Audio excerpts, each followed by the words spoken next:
இயேசு கிறிஸ்துவில் பிரியமான உறவுகளே, உங்கள் ஒவ்வொருவருக்கும் இயேசுவின் நாமத்திலே எங்களுடைய ஜெபங்களையும் வாழ்த்துக்களையும் உரித்தாக்கிக் கொள்கிறோம். இன்றைய மைய சிந்தனையாக நாம் சிந்திக்க இருக்கக்கூடியது என்னவென்றால், வார்த்தையில் வாழ்வு பெற என்ற ஒரு மைய சிந்தனையைத்தான் நாம் அடிப்படையாக கொண்டு தியானிக்க இருக்கிறோம். எனவே சற்று ஆழமாக சிந்தித்து பார்ப்போம். வார்த்தை என்பது உயிர் கொடுக்க முடியுமா? வார்த்தையால் என்ன நடக்கும்? வார்த்தை என்பது வெறும் ஒரு காற்றில் உருவாகக்கூடிய ஒன்றுதானே. அது எப்படி ஒரு மனிதனை உருவாக்குகிறது, உருக்குலைக்கிறது என்பதை நாம் ஆழமாக சிந்தித்து பார்க்க வேண்டும். திருவிழியத்திலே ஆழமா படிப்பது போல, வாளினால் வீழ்ந்தவர்களை விட வார்த்தையினால் வீழ்ந்தவர்கள் அதிகம் என நாம் வாசித்திருக்கிறோம். எனவே நம் ஆண்டவுடைய தொடக்கத்தில் இருந்து பார்த்தோம் என்றால், அந்த வார்த்தையினுடைய மகிமையையும் மகத்துவத்தையும் நாம் உணர்ந்து கொள்ள வேண்டும். ஏனென்றால் இன்று நாம் வார்த்தைகளை பயன்படுத்துவது எதற்காக என்றால், நம்மை நியாயப்படுத்தவும் பிறரை குறைபடுத்தவும் கரைப்படுத்தவும் தான் அதை பயன்படுத்தணும் ஒழிய, மற்றபடி நம்ம யாரையும் அதை பண்படுத்தக்கூடிய விதமாகவோ பயன்படுத்த மறுக்கிறோம் என்பதுதான் உண்மை. எனவே நம்மை நியாயப்படுத்தவும் பிறரை குறைபடுத்தவும் காயப்படுத்தவும் தான் அந்த வார்த்தைகளை நாம் பயன்படுத்துறோம்னா கொஞ்சம் எச்சரிக்கையாக இருக்க வேண்டும். ஏனென்றால் கடவுளுடைய வாயிலிருந்து புறப்பட்ட ஒவ்வொரு சொல்லுமே இந்த உலகத்தையே உண்டாக்கியது. அதுதான் தொடக்க நூல் 1வது அதிகாரத்துல 3வது வசனத்துல பார்க்கிறோம். இந்த தொடக்கத்தில் இருள் சூழ்ந்திருந்தது, ஒளி உண்டாகுக என்றார். ஒரு வார்த்தையில் ஒளி உண்டாகினது.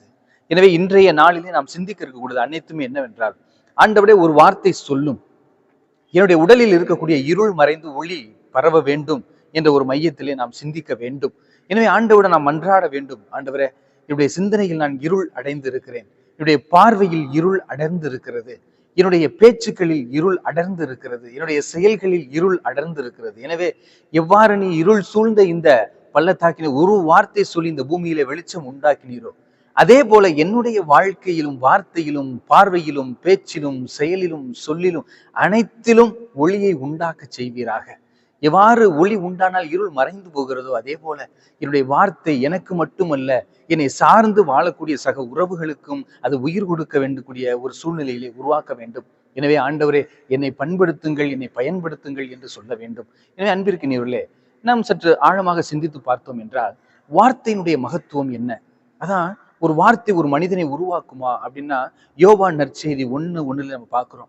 என்ன பார்க்கிறோம் அப்படின்னா, தொடக்கத்தில் வாக்கு இருந்தது, அந்த வாக்கு கடவுளாக இருந்தது, அந்த வாக்கு கடவுளோடு இருந்தது, கடவுளாயும் இருந்தது அப்படின்னு சொல்லி நம்ம வாசிக்கிறோம்ல. அதை சற்று ஆழமாக சிந்தித்து பார்க்கும்.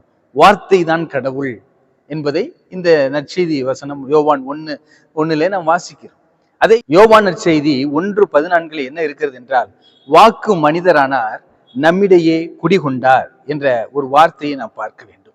எனவே வார்த்தையான கடவுள் நம்மிடம் எப்படி குடிகொண்டிருக்கிறார்? திருவிவிலியத்திலே குடிகொண்டிருக்கிறார். அந்த திருவிவிலியத்தை நான் அள்ளி அணைத்து பயன்படுத்தும் போதும் வாசிக்கும் போதும் என்னுள் இருக்கக்கூடிய இருள் மறைகிறது. அந்தோனியார் கரங்களிலே திருவிவிலியத்தை வைத்திருந்தார். உடனே அது குழந்தை இயேசுவாக காட்சி கொடுக்கிறது. இருள் மறைகிறது. எனவே ஒவ்வொரு புனிதர்களும் திருவிவிலியத்தை வைத்திருந்தவர்கள் மட்டுமல்ல, அதை படித்து வாழ்வாக்கியவர்கள். எப்பொழுது நம்ம வாழ்வாக்குறோமோ அப்பொழுதுதான் நம்மளுடைய உடலில் இருந்து ஒளி உண்டாகும். அதே போல அகஸ்தினார் அவர்கள் அழகாக சொல்லுவார், உன்னையன்றி உன்னை யாராலும் மீட்க முடியாது என்று சொல்லுவார், வார்த்தை சொல்லுவார். அப்ப கடவுள் எனக்குள் ஒளியை உருவாக்க வேண்டும் என்றால் நான் முதலில் கடவுளை அனுமதிக்க வேண்டும். நான் அனுமதிக்காம இருந்துட்டேன் அப்படின்னா ஒண்ணுமே உருவாகாது. நான் வெறும் இருளாக மட்டும்தான் இருப்பேனே ஒழிய அதனுடைய மகத்துவத்திற்கு நான் செல்ல மாட்டேன்.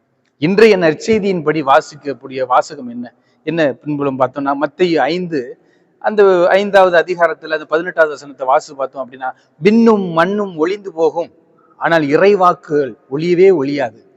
அதுல வாக்கு மட்டும் ஆண்டவர் பயன்படுத்தல. திருவிழியத்தில் இருக்கக்கூடிய ஒரு சிற்றெழுத்தோ ஒரு புள்ளியோ அழியாதுன்னா, அப்ப எந்த அளவிற்கு வார்த்தைக்கு மகிமை உண்டு, ஒரு புள்ளிக்கு மகிமை உண்டு திருவிழியத்திலே என்பதை நாம் ஆழமாக சிந்தித்து பார்க்க வேண்டும்.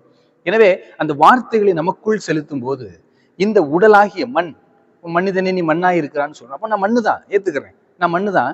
இந்த மண்ணில் ஒரு விதை, இறைவார்த்தை என்ற விதையை அதை விதைக்கும் போது அது உரு கொடுக்க வேண்டும். அது உரு கொடுக்காமல் இருக்கும் போது நாம் வெறும் மண்ணாகத்தான் இருக்கிறோம். எனவே நம்மை பண்படுத்தக்கூடிய ஒரு விதத்தை அகஸ்தினார் சொல்லுகிறார். என்ன, நீ விரும்பு, நான் விரும்பணும், நான் இறைவனை ஏற்க விரும்பினேன், ஒளியை ஏற்க விரும்பினேன் என்றால் தான் அது உண்டாகும். எனவே சொற்களால் இன்று பல பேர் விழுந்திருக்கிறார்கள். எனவே ஒவ்வொரு முறையும் நாம் பிறரை திட்டுறதுக்கு முன்னாடி கண்ணாடிக்கு முன்னாடி நின்று நம்மளே பார்த்து திட்டணும். உன் மூஞ்சியை பாரு, முகரை பாருன்னு வெளியில போய் சொல்றோம். இல்லாது பொல்லாதெல்லாம் பேசுறோம். எத்தனை மனிதர்கள் எத்தனை மனிதர்கள் தன்னுடைய உள்ளத்திலே பலருடைய வார்த்தைகளை சுமந்த அந்த கெட்ட வார்த்தைகளை என்னை பத்தி இப்படி பேசிட்டாங்களே ஃபாதர், இப்படி நம்பிக்கை துரோகம் பண்ணிட்டாங்களே அப்படின்னா இன்னைக்கு பலர் வார்த்தைகளால் காயப்பட்டு காயப்பட்டு கூனி குறுகி போய் வாழ்ந்து கொண்டிருக்கிறார்கள். ஒருவரை பார்க்கும்போது அவர் பேசிய வார்த்தைகள் தான் நமக்கு வருகிறதே ஒழிய அவர் செய்த நல்ல காரியங்களோ இல்லை மற்றதோ நமக்கு உடனடியாக வருவதில்லை. எனவே அன்பிற்குரியவர்களே, நம்முடைய வார்த்தையை நாம் தூய்மையாக்குவோம். ஒரு பழமொழி ஒன்று சொல்வார்கள், தான் தவறு செய்யும் போது வக்கீலாக மாறி வாதாடி வெற்றி பெற விரும்புகிறான், பிறர் தவறு செய்யும் போது நீதிபதியாக மாறி தீர்ப்பு சொல்லுகிறான் என்று சொல்லுவாங்க. எனவே இன்னைக்கு மனிதர்கள் வக்கீலாகவும் நீதிபதியாகவும் தான் விரும்புறாங்களே ஒழிய அது நல்ல ஒரு நீதிபதியாக இருக்க விரும்புவது இல்லை. ஏன்னா ஆண்டவர் ஒருவர் தான் உண்மையான நீதிபதி. அவர்கிட்ட தான் யாருடைய சாட்சியம் செல்லப்படாது. ஏன்னா அவர் நம்மை ஆய்ந்து அறிந்திருக்கிறார். பாதாளத்துக்கு போனாலும் நம்மளை பத்தி தெரியும், விண்ணுலகத்துக்கு போனாலும் நம்மை ஆய்ந்து அறிந்திருக்கிறார், விடமாட்டார் அவரு. எனவே அப்படிப்பட்ட ஒரு நீதிபதியை நாம் உள்ளத்தில் நிறுத்திக் கொள்வோம். நம்ம தீர்ப்பு வழங்க முடியாது. நம்முடைய சொற்கள் எல்லாமே சுயநலமான சொற்களாக இருக்கிறதா, அதாவது என்னுடைய சொற்கள் என்னுடைய உறவுகளை சேர்க்கிறதா இல்லை பிரிக்கிறதா, என்னுடைய வார்த்தைகள் என்னுடைய செயல்கள் எப்படி அது செயல்படுத்தக்கூடியதாக இருக்கிறது, எனக்கு மகிழ்ச்சியை கொடுக்குதா, நான் பேசுற வார்த்தைகள் பிறருக்கு மகிழ்ச்சியை கொடுக்குதான்னா அது ஒரு கேள்விக்குறியாகத்தான் நம்ம பார்க்கக்கூடிய ஒரு சூழ்நிலை இருக்கும். எனவே நம்ம யாரையுமே நல்லா படிச்சவங்களுடைய சொற்கள் தான் அதிகமா நல்லா இருக்கும் அப்படின்னா படிக்காதவர்களும் சில நேரங்களில் நல்ல ஞானத்தோடு சொல்வார்கள். ஏனென்றால் ஏட்டு சுரக்காய் கறிக்கு உதவாதுன்னு ஒரு பழமொழி படிச்சிருக்கிறோம். பல நேரங்களில் ஏட்டு சுரக்காயில இருக்கிறத பத்தி நான் ஞானி, நான் டாக்டர் பட்டம் வாங்கிட்டேன், நான் டிகிரி முடிச்சிட்டேன், நான் இன்ஜினியரிங் முடிச்சிட்டேன், அப்படி முடிச்சிட்டேன் கிடையாது. உதாரணத்துக்கு சொல்றேனே, ஒரு முறை ஒரு மலைப்பாதையில் செல்லும் போது, கொடைக்கானல் மலைன்னே வச்சுக்கிருவோமே, மலைப்பாதையில் செல்லும் போது அங்கு பாகன் ஒருத்தர் வந்து கூட்டிட்டு போறாரு. ஒருத்தர் வழிபோக்கனாக ஒருத்தர் வர்றாரு, அந்த ஊரை சுத்தி காமிக்கிறதுக்காக கூட்டிட்டு போறாரு. அப்ப கூட்டிட்டு போகும்போது கொஞ்சம் நேரம் ஆனோன்னு அவர் சொல்றாரு, இந்த பக்கம் போவேனா, நம்ம வேறு வழியா போவோம். ஏன்னு கேட்டும்போது அவர் சொல்றாரு, யானை வருது, யானை வருது அப்படின்னு சொல்றாரு. உடனே நாங்கெல்லாம் என்ன பாக்குறோம், சுத்தி சுத்தி பாக்குறோம், எங்கே யானையே காணோம். ஏன்னா நாங்களாம் படிச்சவங்கல்ல, அவர் படிக்காதவர் தானே. நம்முடைய பார்வையில நமக்கு அகந்தை உடனே ஏறிடும்ல தலைக்கு மேல, நாங்கெல்லாம் படிச்சவங்க. உடனே யானை எங்கேயா காணோம், சும்மா ஏரியா ஏயா போய் சொல்ற, வேணாம் நான் சொல்றதை கேளுங்க, நிப்பாட்டுங்க, வேற வழியில் போவோம்னு சொல்றாரு. உடனே அவர் சொல்றாரு, எனக்கு வாடை வருது, யானை வரக்கூடிய அந்த வாடை வருகிறது, வாசம் வருகிறது, அதனுடைய சாணத்தினுடைய எச்சம் எனக்கு இந்த வாசம் இடிக்குது, நம்ம வேறு வழியா போவோம் அப்படின்னு சொல்றாரு. நாங்களும் சரின்னு ஒத்துக்கிட்டு மேல வேறு வழியா போய் மேல கொஞ்சம் தூரம் செழிச்சு பார்த்தா, கீழே பார்த்தா நாங்க நின்ற இடத்துல யானை 5 யானை வந்து நிக்குது. அப்ப அவர் படிக்கல, நான் படிச்சுக்கேன். ஆனா அவர் சொல்லை அன்று நான் கேட்டதனால் இன்று உயிரோடு இருக்கிறோம். நான் படிச்சிருக்கிறேன், எனக்கு தெரியும் எல்லாம், அதெல்லாம் யானைகிட்ட என்ன வேணாலும் பேசிக்கலாம், நாங்க தரம் தப்பிச்சிருவோம் ஓடிடுவோம் அப்படின்னு சொல்லியிருந்தா அன்னைக்கு நசுங்கி செத்துருக்கலாம். அப்ப நம்ம படித்தவருக்கு மட்டும்தான் ஞானம் இருக்கிறது, படிக்காதவங்களுக்கு ஒண்ணும் இல்லை அப்படின்னு நினைக்கவே கூடாது. ஆண்டவர் சொல்லினுடைய வலிமையை படித்தவருக்கும் கொடுத்திருக்கிறார், படிக்காதவங்களுக்கும் கொடுத்திருக்கிறார். சில நேரங்களில் கணவன் மனைவிக்கு இடையே பிரச்சனை, காரணம் வார்த்தை. பெற்றோருக்கு பிள்ளைகளுக்கும் இடையே இருக்கக்கூடிய பிரச்சனை வார்த்தை. அப்போ மாமியார் மாமனார், கணவன் மனைவி, மருமகன் பிரச்சனை வார்த்தை. அந்த வார்த்தையை நாம் ஈட்டியாக பயன்படுத்தக்கூடாது.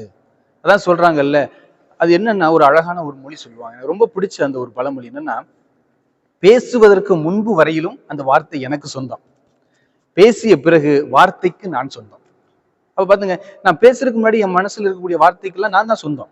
நான் அதை ஆய்ந்து பகுத்தறிந்து அதை வெளியில விட்டேன் அப்படின்னா அது நல்லது. எப்படின்னா, ஒரு வில்லில் இருந்து போகக்கூடிய அந்த அம்பு இருக்குல்ல, அதை இழுத்து வச்சுக்கிற வரையும் தான் என் கண்ட்ரோல், என்னுடைய கட்டுப்பாட்டுல அது இருக்கும். விட்டுட்டேன் அப்படின்னா அது என் கட்டுப்பாடு கிடையாது, அது அதனுடைய கட்டுப்பாடு, பாதிப்பு யாருக்கு. அப்ப நான் என்னுடைய வார்த்தைகளை வில்லாக பயன்படுத்துறேன்னா கொஞ்சம் சிந்தித்து செயல்பட கற்றுக்கொள்வோம். அன்பிற்கு இனியவர்களே, பறவைகளுடைய நிம்மதியை கெடுக்க ஒரு கல் போதும் சொல்லுவாங்க, மனிதருடைய நிம்மதியை கெடுக்க ஒரு சொல் போதும் என்று சொல்லுவார்கள். எனவே நாம் நிம்மதியை கெடுப்பதற்காக சொற்களை பயன்படுத்துகிறோமா, இல்லை பிறருக்கு நிம்மதியை கொடுப்பதற்காக சொற்களை பயன்படுத்துகிறோமா என்பதை ஆழமாக சிந்தித்து பார்ப்போம். ஆண்டவர் தன்னுடைய சொல்லால் சுகம் கொடுத்தார், தன்னுடைய ஒரு வார்த்தையால் இந்த உலகத்தையே உண்டாக்கினார். வார்த்தை கடவுளானார், அந்த கடவுள் நம்மோடு இருந்தார், நமக்கும் அந்த வார்த்தைகளை விட்டு சென்றிருக்கிறார். எனவே அந்த வார்த்தையை நமக்குள் ஏற்று நாமும் கடவுளுடைய உருவமாக மாற முடியும் என்று நமக்கு முன்னோடியாக வாழ்ந்து காட்டி இருக்கிறார் இயேசு கிறிஸ்துவும் புனிதர்களும். எனவே அவருடைய வழியை பின்பற்றி நாமும் வார்த்தை மனு உருவாக இன்றைய நாளிலே பக்தியாக ஒப்பு கொடுத்து நம்மையே கையளித்து ஆண்டவரிடம் ஒப்பு கொடுத்து ஜெபிப்போம். ஆண்டவரே, இந்த உலகத்திலே கொடூரமான ஆயுதம் நாக்கு. அதே போல் இந்த உலகத்திலே உன்னதமான ஒரு ஆயுதம் நாக்கு. ஏனென்றால் உம்மை நான் போற்றாவிட்டால் புகழாவிட்டால் என் நாம் மேல்வாயோடு ஒட்டி கொள்ளட்டும் என்று திருப்பாடல் ஆசிரியர் பாடுகிறார். அதே போல இந்த நாட்கள் முழுவதும் ஆண்டவரே, என்னுடைய நாவால் உம்மை புகழவும், என்னுடைய நாவால் பிறருடைய காயங்களை ஆற்றவும், என்னுடைய நாவால் பிறருக்கு உற்சாகம் ஊட்டக்கூடிய மனநிலையும் கொடுத்து, என்னுடைய நாவால் என்னுடைய உறவுகளை ஒன்று சேர்க்கக்கூடிய பலத்தை கொடுத்து, திட்டத்தை கொடுத்து நீ வழிநடத்த இறைவா உம்மிடம் எங்களை கையளிக்கிறோம். நீர்தாமே எங்களுக்கு அருள் கூர்ந்து புனிதம் செய்வீராக, எங்களை வழிநடத்துவீராக, எங்களுக்கு வாழ்வு கொடுப்பீராக. உம்முடைய வார்த்தை எங்களை உருவாக்கட்டும். உம்முடைய வார்த்தையை வாசிக்க எங்களுக்கு ஞானத்தை தருவீராக. ஆமென்.